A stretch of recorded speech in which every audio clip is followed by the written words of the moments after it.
প্ৰথমে মমৰ চাটনি বনাবলৈ আমি ল'ম বঙালী ধনিয়া, ৰঙা জলকীয়া, বিলাহী আৰু নহৰু দুফুটামান। তাৰপিছত এখন পেনত আমি পানী লৈ তাত অলপমান নিমখ দি আমি গোটেই সামগ্ৰীখিনি দিম, অলপ সময় বইল হ'বৰ কাৰণে ৰাখি দিম। আপোনালোকে বঙালী ধনিয়াৰ সলনি নৰ্মেল ধনিয়াও ল'ব পাৰে। এই গোটেইখিনি সিজি যোৱাৰ পিছত সামগ্ৰীখিনি অলপমান বইল হোৱাৰ পিছত আমি সেইখিনি এটা মিক্সি জাৰত তুলি ল'ম। সামগ্ৰীখিনি মিক্সি জাৰত তুলি এটা ধুনীয়া সুন্দৰ চাটনিৰ দৰে পেষ্ট এটা বনাই ল'ম আৰু আমাৰ মমৰ চাটনি ৰেডি হৈ যাব। ষ্টাফিং বনাবৰ কাৰণে আমি এটা চচপেনত অকণমান নিমখ দিম। নিমখ দি আমি পানীখিনি উতলিব দিম আৰু পানীখিনি উতলাৰ পিছত আমি ইয়াত চিকেনখিনি দি দিম। আপোনালোকে হাড় থকাও ল'ব পাৰে, নথকাও ল'ব পাৰে। চিকেনখিনি দি আমি চিকেনখিনি বইল হ'ব দিম আৰু সেইখিনি সময় আমি মমৰ ড'টো তৈয়াৰ কৰি লওঁ। মমৰ ড'টো তৈয়াৰ কৰিবলৈ আমাক লাগিব ময়দা, অলপমান ৰিফাইন, অকণমান নিমখ আন্দাজমতে দি আমি পানীৰে আটাৰ নিচিনাকৈ মুঠি লওঁ। ধুনীয়াকৈ ড'টো কোমল হৈ যোৱাৰ পিছত আমি ড'টো অলপ সময়ৰ কাৰণে ঢাকন দি ৰাখি দিম।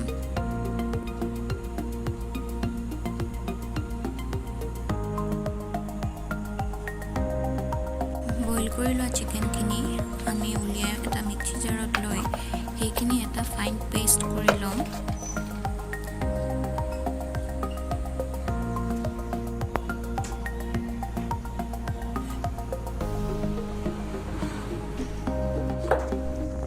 গ্ৰাইণ্ডাৰত পিচি লোৱা চিকেনখিনিৰ লগত নহৰু, কাটি লোৱা বন্ধাকবি, পিঁয়াজ, আদা, জলকীয়া, বঙালী ধনিয়াৰ পাত দুটামান,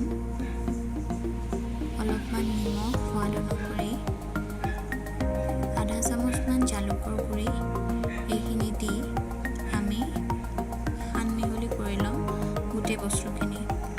সানমিহলি কৰাৰ পিছত অকণমান ৰিফাইন তেল দি আমি মমৰ ষ্টাফিং তৈয়াৰ কৰি ল'ম।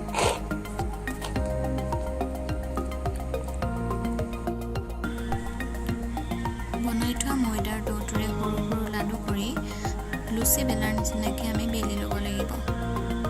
অকণ পাতল কৰিব লাগিব। বেলি লোৱাৰ পিছত তাতে আমি ষ্টাফিং দি মমৰ শ্বেপ দিম। আপোনালোকে আপোনালোকৰ নিজৰ মতে শ্বেপ দিব পাৰে।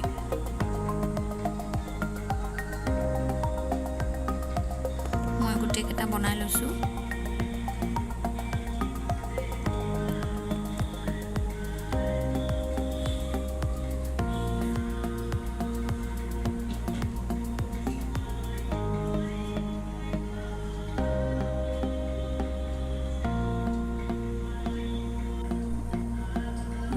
ষ্টিমাৰত বনোৱাৰ বাবে ষ্টিমাৰটোত অলপমান ৰিফাইন তেল সানি তাতে মমোখিনি ৰাখিছোঁ। আপোনালোকে ষ্টিমাৰ নহ'লে ষ্টীলৰ প্লেটত ৰিফাইন সানি এনেদৰে থৈ ল'ব পাৰে। চিকেনৰ চুপ বনাবলৈ আমি আগতে বইল কৰি থোৱা চিকেনৰ পানীখিনি দি তাতে ষ্টাফিং অলপমান দিম। আমি যিটো মমৰ ভিতৰত দিছিলোঁ ষ্টাফিং, সেইটো আমি চুপতো অকণমান দি দিম।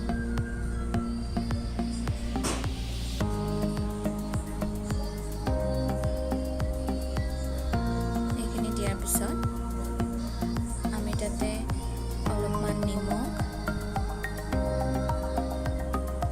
আৰু অকণমান পানী এড কৰিম।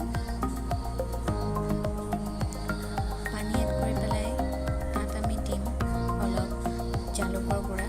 বেছিকৈ দিলেও কথা নাই, যোনে যিমান জ্বলা পায় তাৰ ওপৰত জালুকৰ গুড়াটো দিব পাৰে। তাৰপিছত এইটো উতলিব দিলে আমাৰ ম'ম' চুপ ৰেডি হৈ যাব। ষ্টিমাৰ থকাৰ বাবে ষ্টিমাৰতে বনালোঁ। আপোনালোকৰ হাতত যদি ষ্টিমাৰ নাথাকে তেনেহ'লে আপোনালোকে এটা চচপেনত পানী অলপ গৰম কৰি তাৰ ওপৰত এটা বাঁহৰ পাচি দি সেই পাচিত ম'ম'খিনি দি আপোনালোকে 7 বা 8 মিনিটৰ কাৰণে ঢাকন দি ৰাখি দিব পাৰে আৰু তাৰপিছতে আপোনালোকে ম'মৰ বনাব পাৰে।